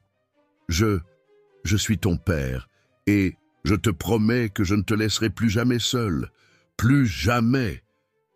Sophie cligna des yeux lentement, d'autres larmes coulant sur son visage. Elle essaya de lever la main vers Lucas, mais elle n'avait pas assez de force. Il tint doucement sa petite main entre les siennes, sanglotant en sentant comme elle était froide. « S'il te plaît, ma chérie, » implora-t-il, « s'il te plaît, bats-toi. Donne-moi une chance d'être ton père. Donne-moi une chance de tout faire, différemment. » Marine observait la scène depuis la porte, son propre visage marqué par les larmes. Sa robe de mariée, maintenant ruinée, ressemblait à un rappel cruel du jour qui aurait dû être de célébration et qui avait fini par se transformer en tragédie. Soudain, les moniteurs commencèrent à biper frénétiquement. Le corps de Sophie se mit à trembler, ses yeux se révulsant. « Elle est en train de convulser !» cria Marine, courant pour aider. « Appelez l'équipe médicale !» Anne fut repoussée loin du lit lorsque les médecins et les infirmières envahirent la pièce. À travers ses larmes, elle voyait le petit corps de sa fille se débattre pendant que l'équipe luttait pour la stabiliser. « La tension baisse !» cria quelqu'un. « Démarrage du protocole d'urgence. Nous devons l'intuber. » Lucas tenait Anne, tous deux paralysés de terreur pendant qu'ils regardaient leur fille se battre pour sa vie. Marine avait rejoint l'équipe médicale, son expérience d'infirmière lui permettant d'aider aux procédures. « Allez, Sophie !» murmurait Marine tout en aidant aux procédures. « Allez, petite, batte-toi !» Après ce qui parut une éternité, les moniteurs recommencèrent à afficher des signes vitaux stables, bien que faibles. Sophie était maintenant connectée à encore plus d'appareils, un tube respiratoire inséré dans sa gorge. « Nous avons réussi à la stabiliser », informa le médecin, « mais elle est très faible. Le traitement doit commencer immédiatement. » « Faites ce qu'il faut, dit Lucas. L'argent n'est pas un problème. » Le médecin acquiesça et commença à donner des instructions à l'équipe. Anne continuait de regarder Sophie, son cœur brisé, en voyant sa petite fille, si petite et fragile, au milieu de tant d'équipements. « Anne, » appela doucement Marine, « tu dois te reposer un peu. Je reste ici avec elle. »« Je ne peux pas la quitter, » répondit Anne, sa voix rauque. « Et si elle... » « Elle aura beaucoup besoin de toi dans les prochains jours, » insista Marine. « Tu dois être forte. Va prendre une douche, manger quelque chose. Je te promets que je ne quitte pas son chevet. » Lucas fit un pas en avant. « Je reste aussi. S'il te plaît, Anne, laisse-moi au moins faire ça. » Anne regarda longuement Lucas, voyant pour la première fois au-delà de la colère et du ressentiment. Elle vit un homme détruit par le poids de ses choix, désespéré de réparer ses erreurs. « Très bien, » finit-elle par accepter, « mais appelez-moi s'il y a le moindre changement, le moindre. » Pendant qu'Anne était emmenée par une infirmière pour se reposer, Lucas s'assit à côté du lit de Sophie, tenant toujours sa petite main froide. « Pardonne-moi, ma chérie, » murmura-t-il. « Pardonne-moi pour toutes ces années. Pardonne-moi de ne pas avoir été là. Pardonne-moi d'avoir été si lâche. » Marine observait depuis la porte, son cœur brisé par la tragédie qui se déroulait. Devant elle, l'homme qu'elle croyait connaître, avec qui elle était sur le point de se marier, s'était révélé être quelqu'un de complètement différent. Dans le couloir de l'hôpital, Anne finit par permettre à tout l'épuisement et la douleur des derniers jours de la submerger. Adossée au mur froid, elle glissa jusqu'au sol, sanglotant inconsolablement. « S'il te plaît, mon Dieu, » implora-t-elle, au milieu de ses larmes, « ne prends pas ma fille. S'il te plaît, ne prends pas ma petite. » La nuit à l'hôpital s'éternisa lentement. Anne avait réussi à se reposer quelques heures dans une chambre que Marine lui avait trouvée, mais son sommeil fut agité et rempli de cauchemars. Lorsqu'elle retourna aux soins intensifs, elle trouva Lucas exactement là où elle l'avait laissé, tenant toujours la main de Sophie, ses yeux rouges et gonflés d'avoir tant pleuré. « Un changement ?» demanda Anne, sa voix rauque. Lucas secoua la tête négativement. La fièvre a légèrement augmenté, mais les médecins ont dit que c'était normal à cause du nouveau traitement. Anne s'approcha du lit, son cœur se serrant en voyant comme Sophie paraissait encore plus petite et plus fragile qu'avant. Le tube respiratoire produisait un son doux à chaque respiration artificielle, et les moniteurs cardiaques maintenaient leur bip constant et effrayant. « Le médecin est passé il y a peu », informa Marine, entrant dans la chambre. Elle avait troqué sa robe de mariée contre une tenue d'hôpital que quelqu'un lui avait prêtée. Il a dit que les premiers résultats du traitement devraient apparaître dans 48 heures. D'ici là, il faut attendre. 48 heures, répéta Anne, passant sa main doucement dans les cheveux clairsemés de Sophie. Ça paraît une éternité. Le silence qui suivit fut interrompu par l'arrivée des parents de Lucas. Le père, Albert, entra le premier, son visage affichant une irritation à peine contenue. Régine, la mère, le suivait de près, ses yeux évaluant critiquement la pièce. « Lucas, nous devons parler, » dit Albert d'un ton autoritaire, « en privé. »« Je ne vais pas partir d'ici, » répondit Lucas sans quitter Sophie des yeux. « Fils, sois raisonnable, » intervint Régine. « Tu es en train de gâcher ta vie à cause d'une... D'une quoi, maman? Explosa Lucas, se tournant finalement pour les regarder. D'un mensonge, d'une erreur, c'est ça ma fille. Pour vous, nous ne savons même pas si elle est vraiment ta fille, argumenta Albert. Cette femme apparaît après 10 ans, voulant clairement de l'argent, et tu... Ça suffit, interrompit Marine, sa voix tranchante. Comment pouvez-vous être si cruel? Regardez-la, regardez cet enfant et dites que vous ne voyez pas Lucas en elle. Régine fit un pas en avant, son visage rouge de colère. Ne te mêle pas de ça, Marine. Tu as déjà fait assez en abandonnant mon fils devant l'autel. Je l'ai abandonné parce que j'ai découvert que j'allais me marier avec un homme qui a été capable d'ignorer sa propre fille pendant 10 ans. Répondit Marine. Et maintenant, je comprends pourquoi. Avec des parents comme vous... Sortez, demanda Anne soudainement, sa voix basse mais ferme. Sortez d'ici maintenant. Comment oses-tu? Commença Régine, mais Anne l'interrompit. Comment osez-vous? Comment osez-vous venir ici, où ma fille se bat pour survivre? Et essayer de transformer ça en une dispute familiale? Sophie est en train de mourir. Ma petite fille est en train de mourir. Et tout ce à quoi vous arrivez à penser, c'est à votre réputation et à votre argent.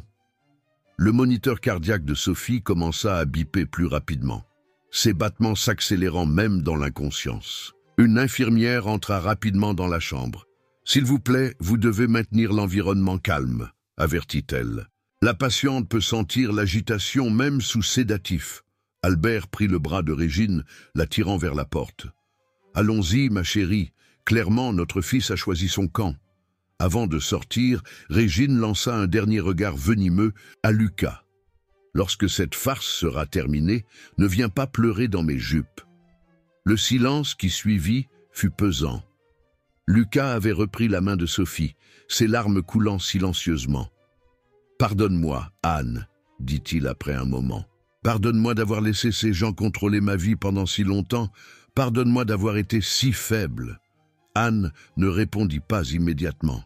Elle était occupée à rajuster les couvertures de Sophie, s'assurant qu'elle avait suffisamment chaud. « Ce n'est pas à moi que tu dois demander pardon, » dit-elle finalement. « C'est à elle, mais il est peut-être trop tard. » Les heures suivantes furent une torture. Les médecins entraient et sortaient constamment, vérifiant les signes vitaux de Sophie, ajustant les médicaments, vérifiant sa réponse au traitement. Chaque fois que la porte s'ouvrait, Anne sentait son cœur s'arrêter, craignant de mauvaises nouvelles. Marine restait avec eux, son expérience d'infirmière étant cruciale pour comprendre et expliquer chaque procédure, chaque changement sur les moniteurs. Elle avait appelé l'hôpital où elle travaillait et avait obtenu un congé d'urgence. « Pourquoi fais-tu ça ?» demanda Anne pendant un moment où Lucas était sorti prendre un café. « Pourquoi nous aides-tu après tout ?» Marine sourit tristement. « Parce que c'est la bonne chose à faire, et parce que c'est peut-être la chance pour Lucas de se racheter, d'être l'homme que je pensais qu'il était. » Au milieu de la nuit, Sophie commença à avoir une forte fièvre. Son petit corps tremblait violemment et les moniteurs déclenchèrent des alarmes toutes les quelques minutes. « Nous devons faire baisser cette température, » dit le médecin, ordonnant « plus de médicaments. Son corps est trop faible pour lutter contre l'infection. » Anne observait impuissante pendant que l'équipe médicale travaillait sur sa fille. Lucas avait recommencé à pleurer, son visage enfoui dans ses mains. « S'il te plaît, ma chérie, » murmurait-il entre ses sanglots. « S'il te plaît, n'abandonne pas. Donne-moi une chance d'être ton père. S'il te plaît. » Les heures s'éternisaient. La fièvre finit par céder, mais Sophie restait inconsciente, son corps luttant pour s'adapter au nouveau traitement.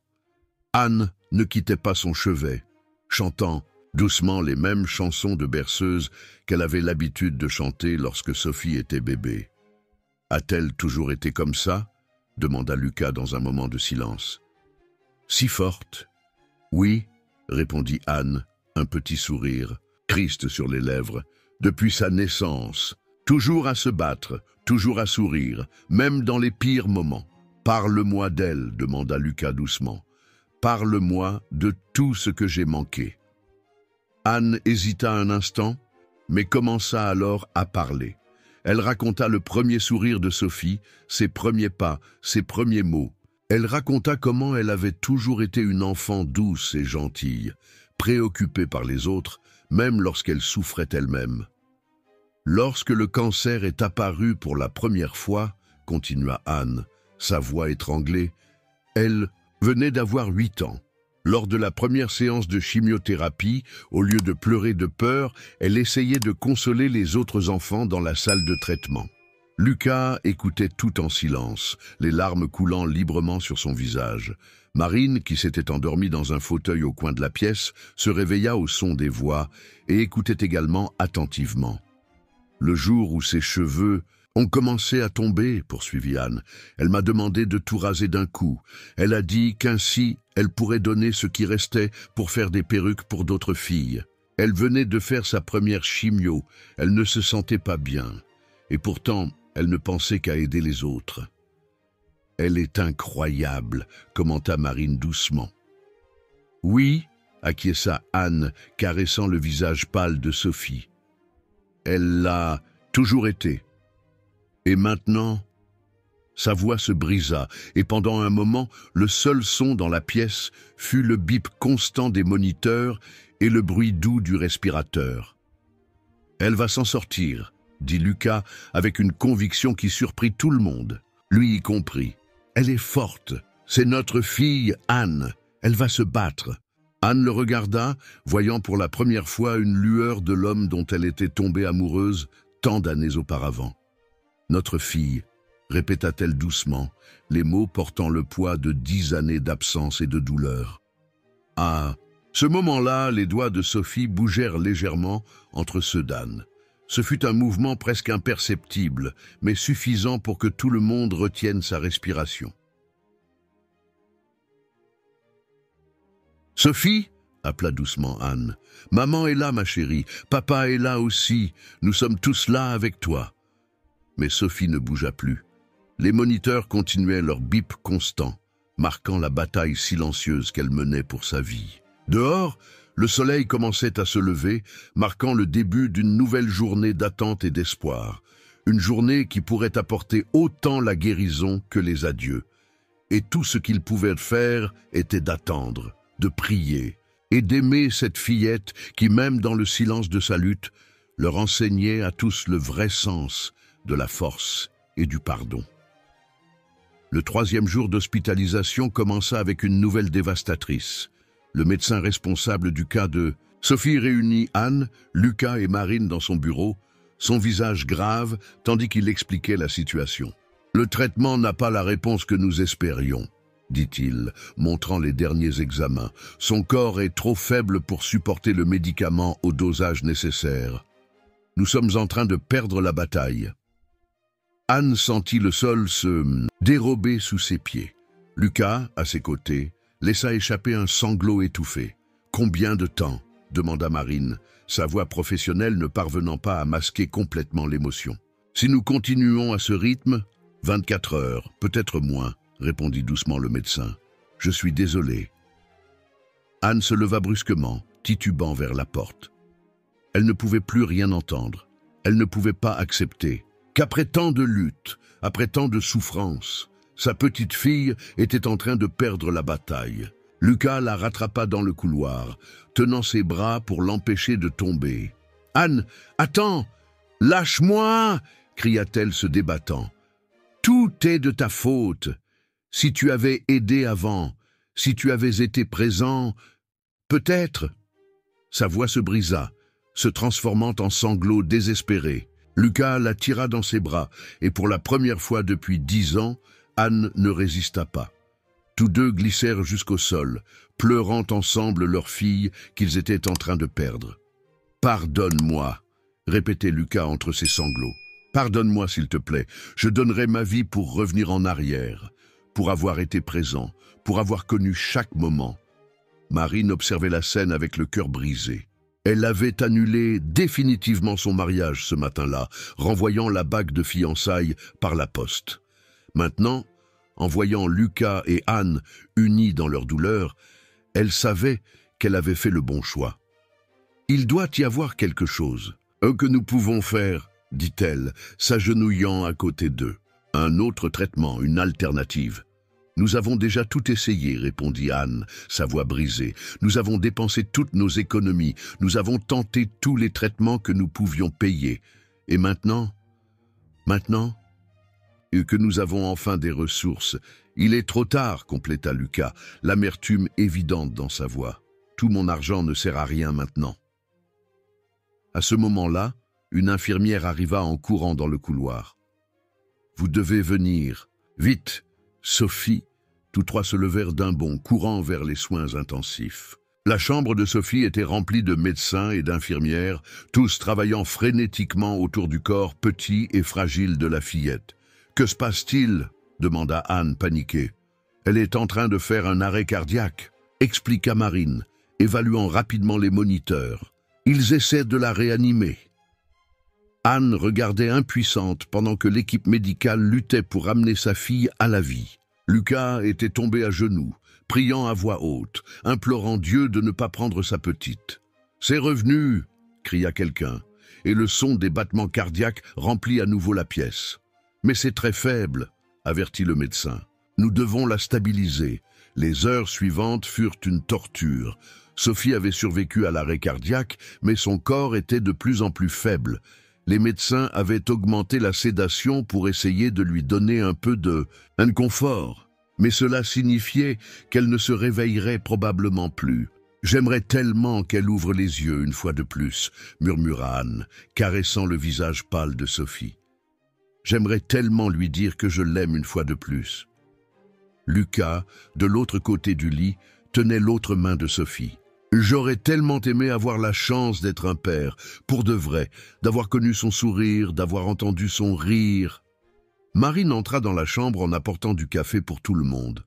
Au cours des dernières 72 heures, elle n'avait pas quitté l'hôpital, utilisant son expérience d'infirmière pour aider comme elle le pouvait. « Je vous ai apporté quelque chose à manger aussi, » dit-elle doucement. « Vous devez reprendre des forces. »« Je n'arrive pas à manger, » répondit Anne, sans quitter Sophie des yeux. « Je n'arrive à rien faire d'autre que la regarder et penser à tous les moments que nous aurions encore dû avoir ensemble. »« Elle devrait être en train de jouer au parc, » dit Lucas, sa voix étranglée. « Elle devrait être à l'école, à se faire des amis, à avoir une vie normale.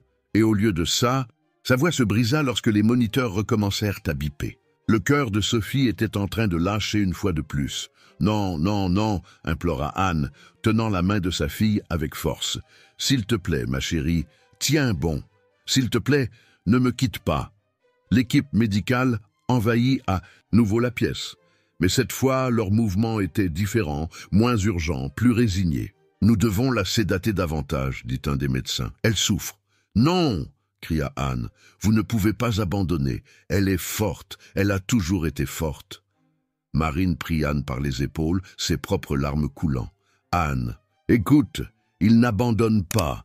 Ils essaient de l'empêcher de ressentir de la douleur. » Lucas s'était approché du lit, son visage à quelques centimètres de celui de Sophie. « Ma chérie, » murmura-t-il, « si tu peux m'entendre, je veux que tu saches que je t'aime, que je t'ai toujours aimé, même sans le savoir, que tu es la chose la plus précieuse qui soit jamais arrivée dans ma vie et que je regrette profondément chaque seconde que j'ai passée loin de toi. » Anne sanglotait ouvertement maintenant, ses paroles entrecoupées de gémissements de douleur. « Mon amour, ma princesse, tu t'es tellement battue, tu as été si courageuse.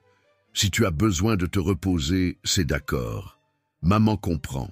Maman t'aimera toujours. » Les moniteurs continuaient d'afficher des signes de plus en plus faibles. La respiration de Sophie, même avec l'aide des machines, était de plus en plus superficielle. « Elle s'en va, » dit Marine doucement, ses larmes coulant silencieusement. Anne et Lucas se regardèrent un instant, des années d'amertume et de ressentiment se dissolvant face à la douleur partagée de perdre une fille. Lucas tendit la main et Anne la prit, tous deux unis au chevet de Sophie. « Chante-lui une chanson, Anne, » demanda Lucas. « Cette chanson que tu as dit que tu lui chantais quand elle était bébé. » D'une voix tremblante, Anne commença à chanter l'ancienne berceuse. Lucas tenait une des mains de Sophie, Anne l'autre, pendant que la vie quittait lentement le corps petit et fragile de leur fille. Marine observait la scène avec le cœur brisé, pensant à quel point la vie pouvait être cruelle parfois. Comment une enfant si douce, si innocente, pouvait avoir son temps coupé si tôt?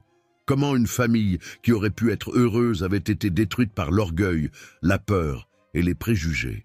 Les battements cardiaques de Sophie devenaient de plus en plus faibles, plus distants. Anne continuait de chanter, sa voix se brisant à chaque vers, ses larmes coulant sur le visage pâle de sa fille. « Je t'aime, Sophie », murmura Lucas. « Je t'aimerai toujours, ma fille. » Le son du moniteur cardiaque commença à devenir plus lent, plus espacé. C'était comme si chaque battement était un adieu, un dernier moment précieux s'évanouissant. Et puis, quand il semblait que tout était perdu, quelque chose d'inexplicable se produisit. Le moniteur cardiaque de Sophie, qui affichait des battements de plus en plus faibles, enregistra soudain un changement. C'était presque imperceptible au début, mais bientôt, les médecins notèrent une modification significative des signes vitaux. « C'est impossible », murmura un des médecins, vérifiant rapidement les appareils. « Les battements se renforcent. » Marine, qui avait couru pour vérifier les moniteurs, confirma avec étonnement. La saturation remonte. La tension se stabilise. Anne et Lucas restaient paralysés, tenant toujours les mains de Sophie, n'osant pas croire à ce qui se passait. Le corps petit et fragile de leur fille, qui quelques instants auparavant semblait dire adieu à la vie, montrait maintenant des signes inexplicables de rétablissement. « Nous devons faire des examens immédiatement », ordonna le médecin, commençant déjà à mobiliser l'équipe. « Il se passe quelque chose ici. » Les heures suivantes furent une avalanche de tests, d'examens et de spécialistes entrant et sortant de la chambre. Anne et Lucas furent forcés d'attendre dans le couloir, tous deux en état de choc, incapables de traiter le brusque changement de situation. « Qu'est-ce qu'il se passe ?»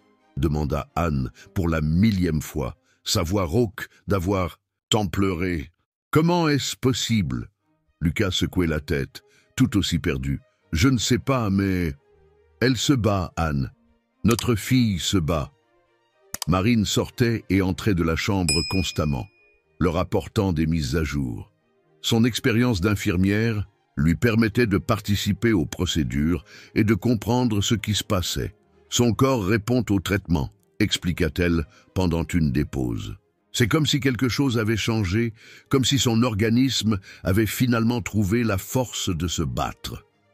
En fin d'après-midi, le médecin responsable réunit tout le monde à nouveau dans son bureau. Son visage, avant si grave, montrait maintenant des signes d'espoir contenus. « Je ne vais pas mentir », commença-t-il. « C'est quelque chose que je n'ai jamais vu de toute ma carrière. Les examens montrent que le traitement expérimental, qui auparavant ne semblait pas fonctionner, est maintenant accepté par son organisme. C'est comme si son corps avait trouvé un second souffle. Mais comment ? Demanda Lucas, sa voix tremblant. Il y a quelques heures, vous disiez qu'elle n'avait aucune chance. En médecine, il arrive parfois des choses que nous ne parvenons pas à expliquer complètement, répondit honnêtement le médecin. Ce que je peux dire, c'est que Sophie répond positivement maintenant. Les prochains jours seront cruciaux, mais si elle maintient cette évolution... Elle peut survivre ? Interrompit Anne, osant à peine respirer. Oui, confirma le médecin, elle a une chance réelle maintenant. Anne se couvrit le visage avec ses mains, sanglotant de soulagement. Lucas la serra instinctivement dans ses bras, et pour la première fois depuis 10 ans, le geste parut naturel, nécessaire. Marine observait la scène avec des larmes dans les yeux, son cœur se remplissant d'un espoir qu'elle n'osait ressentir auparavant. En quelques jours, cette fillette qu'elle ne connaissait même pas avait complètement changé sa vie, la faisant remettre en question tout ce en quoi elle croyait. Lorsqu'ils retournèrent dans la chambre de Sophie, ils trouvèrent une scène différente. Bien qu'elle soit toujours connectée à plusieurs appareils, sa couleur s'était légèrement améliorée et sa respiration paraissait moins laborieuse. « Regarde !» murmura Anne, remarquant quelque chose. Elle essaie d'ouvrir les yeux. Tous s'approchèrent du lit, observant avec attente pendant que Sophie luttait pour se réveiller. Après plusieurs minutes, elle réussit finalement à ouvrir Les yeux, son regard flou parcourant la pièce jusqu'à trouver le visage d'Anne. « Maman, murmura-t-elle, sa voix presque inaudible à cause du tube de respiration. « Je suis là, mon amour, répondit Anne, les larmes coulant sur son visage. « Maman est là avec toi !» Sophie bougea légèrement les yeux, trouvant Lucas de l'autre côté du lit. Un petit sourire apparut sur ses lèvres pâles. « Papa !» réussit-elle à dire, faisant presque arrêter le cœur de Lucas. « Oui, princesse !» répondit-il, pleurant, ouvertement. « Papa est là aussi, et je ne vais plus jamais te quitter. » Marine s'approcha pour vérifier les signes vitaux, émerveillée par le changement qu'elle voyait sur les moniteurs. « Elle est de plus en plus forte, » confirma-t-elle, souriant à travers ses larmes. Les jours suivants furent faits de progrès constants. Lentement, Sophie fut déconnectée de certains appareils, sa respiration se renforçant suffisamment pour que le tube soit retiré.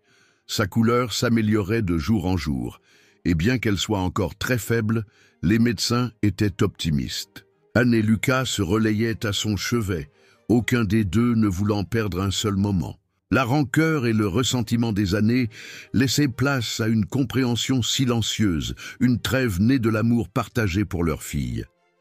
Marine restait présente, utilisant ses jours de congé de l'hôpital où elle travaillait pour aider aux soins de Sophie.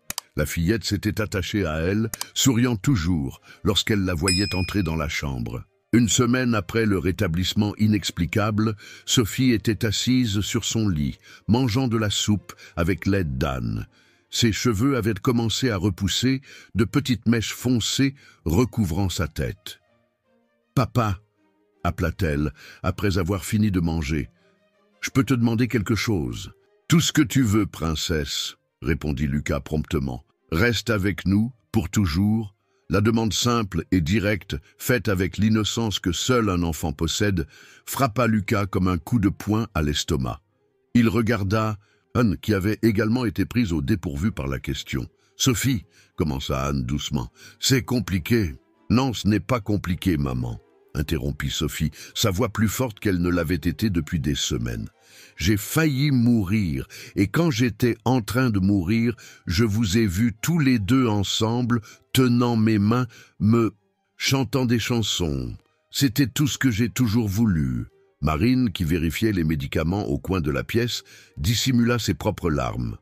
La demande de Sophie avait touché quelque chose que tout le monde évitait de discuter, l'avenir.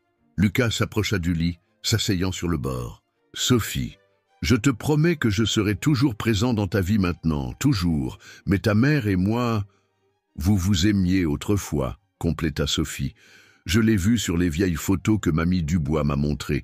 Et maintenant, quand je vous regarde... » Elle ne termina pas sa phrase, mais elle n'avait pas besoin de le faire.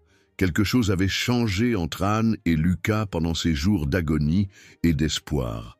La douleur partagée, la peur de perdre Sophie avaient abattu des barrières qui semblaient infranchissables. « Mon amour, » dit Anne gentiment, « parfois les choses ne sont pas si simples. »« Mais elles pourraient l'être, » insista Sophie.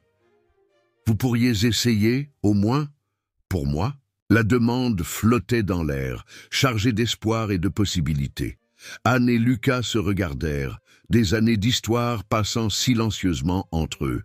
« Nous pouvons essayer, » finit par répondre Lucas, sa voix douce. « Si ta mère est d'accord, nous pouvons essayer. » Anne sentit son cœur s'accélérer. Était-ce de la folie d'envisager cela?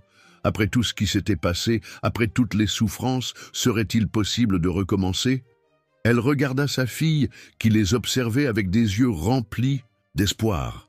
Puis Lucas, qui la regardait avec un mélange de regret et d'amour qui lui fit mal au cœur.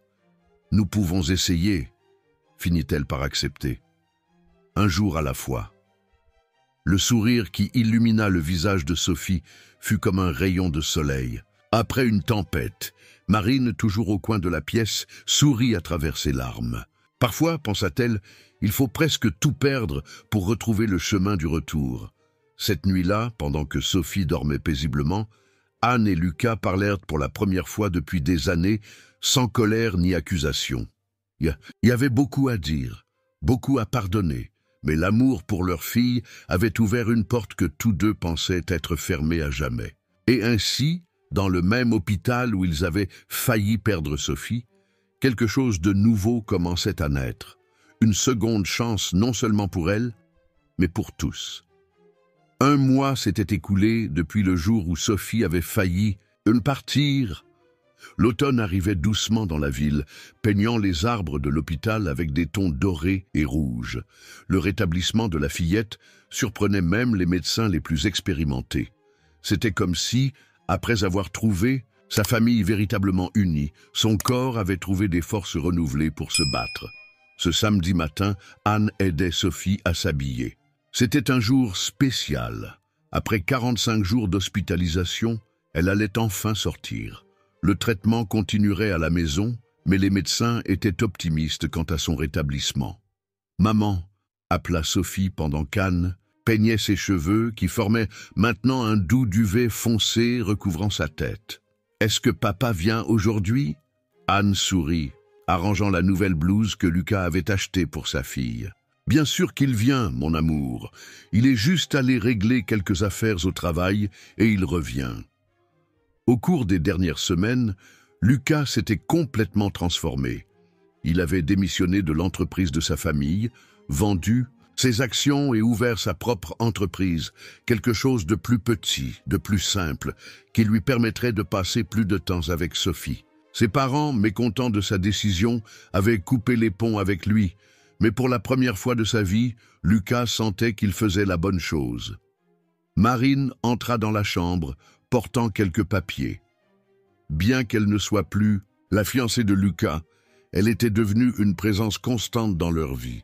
Son amitié avec Anne grandissait de jour en jour, et Sophie l'adorait. « J'ai apporté les derniers examens », annonça-t-elle en souriant. « Ils sont encore meilleurs que les précédents. » Sophie applaudit joyeusement, ce qui, il y a quelques semaines, aurait été impossible en raison de sa faiblesse. « Ça veut dire que je peux vraiment rentrer à la maison ?»« Oui, princesse », confirma Marine, s'approchant pour embrasser le front de la fillette. « Mais tu vas devoir promettre de suivre toutes les recommandations médicales, d'accord ?»« Je promets », répondit Sophie promptement. « Et tu vas continuer à nous rendre visite, hein ?»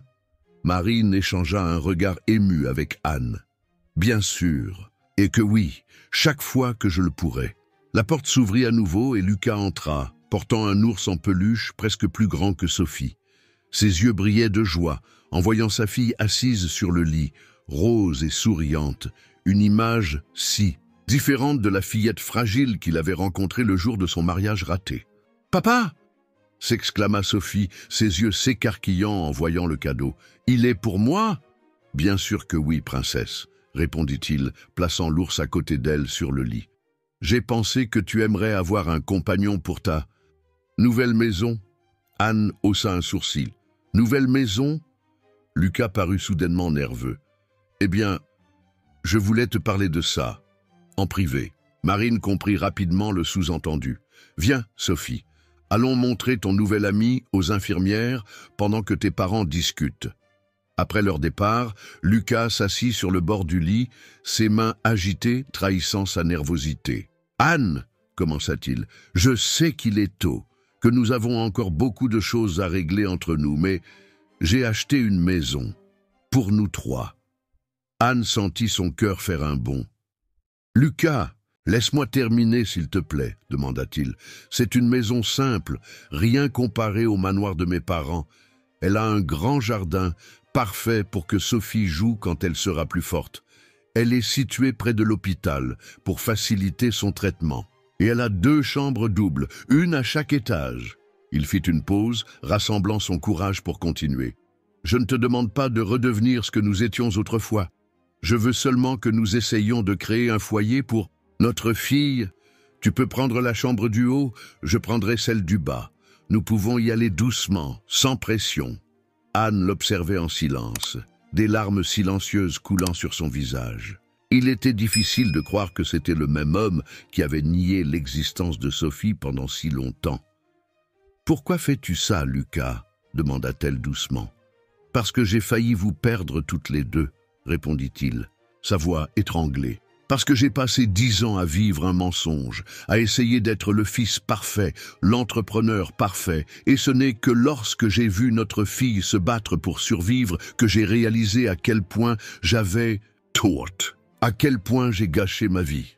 Il se leva, marchant jusqu'à la fenêtre. Je sais que je ne mérite pas de seconde chance, Anne. Je sais que ce que j'ai fait est impardonnable. Mais Sophie, elle nous a donné une leçon d'amour et de pardon que je n'oublierai jamais. Et s'il y a la moindre chance, aussi infime soit-elle, que nous puissions faire en sorte que cela fonctionne.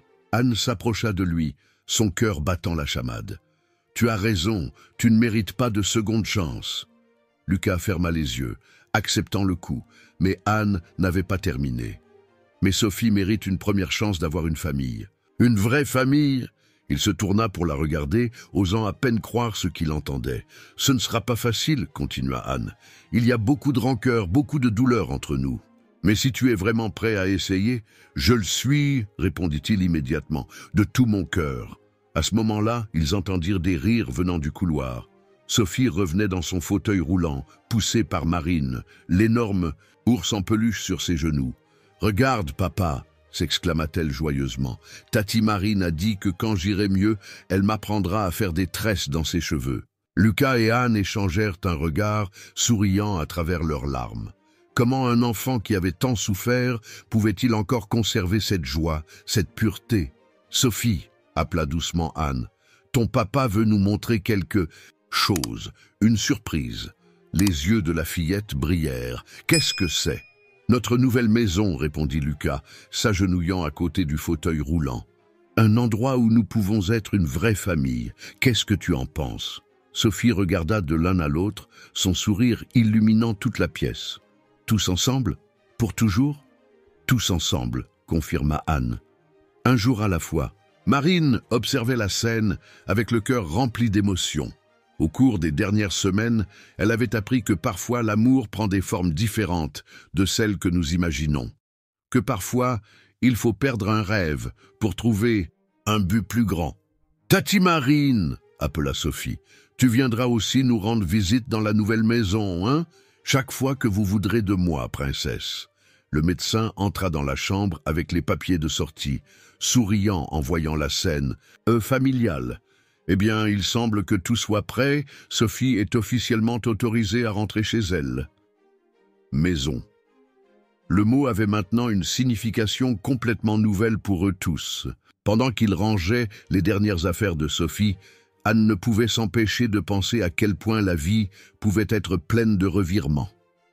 Il y a un peu plus d'un mois, elle avait emmené sa fille mourante confronter le père qui n'avait jamais voulu la connaître. Maintenant, ils étaient sur le point de commencer une nouvelle vie ensemble.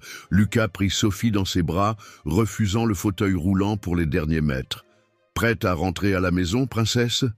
Sophie passa ses bras autour du cou de son père, posant sa tête sur son épaule. « Prête, papa. Enfin prête. » 6 mois s'étaient écoulés depuis que Sophie avait quitté l'hôpital. Le printemps arrivait avec toute sa force, remplissant le jardin de la nouvelle maison de couleurs et de vie. Anne observait par la fenêtre de la cuisine pendant que Sophie jouait sur la balançoire que Lucas avait installée sous le grand manguier. Les cheveux de la fillette, maintenant au niveau des épaules, brillaient sous le soleil matinal et ses rires emplissaient l'air d'une joie qui paraissait autrefois impossible. « Plus haut, papa !» criait Sophie pendant que Lucas la poussait sur la balançoire. « Je veux toucher le ciel !» Anne sourit, se souvenant de comment, il y a à peine quelques mois, sa fille parvenait à peine à rester assise sur son lit d'hôpital. Le traitement avait été un succès complet. Le dernier examen avait montré que le cancer était en rémission. Bien qu'ils doivent encore maintenir un suivi rigoureux, les médecins étaient optimistes quant à l'avenir. « Faites attention, vous deux !» cria Anne par la fenêtre, plus par habitude que par réelle inquiétude. Elle savait que Lucas était extrêmement protecteur avec Sophie, peut-être même plus qu'elle-même. La sonnette retentit et Anne alla. « Ouvrir !» C'était Marine, portant un panier de pique-nique. « J'ai pensé que nous pourrions profiter de cette belle journée, » dit-elle en souriant. « J'ai apporté ce gâteau au chocolat que Sophie aime tant. »« Tati Marine !» cria Sophie depuis le jardin, courant déjà vers la porte. Ses pas, autrefois si hésitants, étaient maintenant fermes et pleins d'énergie. Marine embrassa la fillette, s'émerveillant de sa transformation. Ce n'était pas seulement sa santé physique qui s'était améliorée. Il y avait une lumière dans ses yeux, une joie profonde qui venait du fait d'avoir, enfin, une famille complète. « Prêt pour notre pique-nique » demanda Marine tout en aidant Anne à étendre une nappe sous le manguier. Lucas les rejoignit, portant quelques coussins. Au cours des derniers mois, il s'était complètement transformé. Il avait abandonné les costumes coûteux pour des vêtements plus décontractés, troqué le bureau luxueux pour un travail qui lui permettait de passer plus de temps à la maison. Sa nouvelle entreprise, bien que plus petite, se développait sainement. « Papa », appela Sophie en grignotant une part de gâteau, « raconte à Tati Marine la surprise. » Lucas et Anne échangèrent un regard complice. Il prit la main d'Anne, entrelaçant ses doigts avec les siens. « Eh bien, » commença Lucas, « après 6 mois passés à vivre ensemble, à apprendre à être une vraie famille, j'ai décidé de faire quelque chose que j'aurais dû faire il y a bien longtemps. » Il sortit une petite boîte de sa poche, l'ouvrant pour révéler une bague simple mais élégante. « J'ai demandé Anne en mariage hier soir, et elle a dit oui. » Marine laissa échapper un cri de joie, embrassant les deux. « Enfin, il était temps, et je serai la demoiselle d'honneur, » annonça fièrement Sophie. « Je porterai une robe bleue, comme ce jour à l'église. Mais cette fois, ce sera différent, n'est-ce pas, maman? Cette fois, ce sera joyeux. » Anne prit sa fille dans ses bras, embrassant le haut de sa tête. « Oui, mon amour, cette fois, ce sera très joyeux. Et le mieux, ajouta Lucas, c'est que Marine a accepté d'être notre témoin. » Le pique-nique se poursuivit pendant l'après-midi, rempli de rires et de conversations. Sophie courait dans le jardin, jouant avec le chien qu'ils avaient adopté, un bâtard affectueux qu'elle avait nommé Ange, en hommage à l'histoire qu'Anne avait l'habitude de lui raconter pendant les jours difficiles à l'hôpital. Lorsque le soleil commença à se coucher, Marine leur dit au revoir, promettant de revenir le lendemain pour commencer les préparatifs du mariage. Sophie, épuisée d'avoir tant joué, s'endormit sur les genoux de Lucas pendant qu'il regardait la télévision dans le salon. « Parfois j'ai encore peur », confessa Anne à voix basse, observant sa fille dormir. « Peur de me réveiller et de découvrir que tout cela n'est qu'un rêve, que nous sommes encore à cet hôpital, qu'elle est encore... » Lucas la tira près d'eux, lui avec son bras libre, embrassant son front. « Ce n'est pas un rêve, Anne, c'est réel. Nous sommes réels.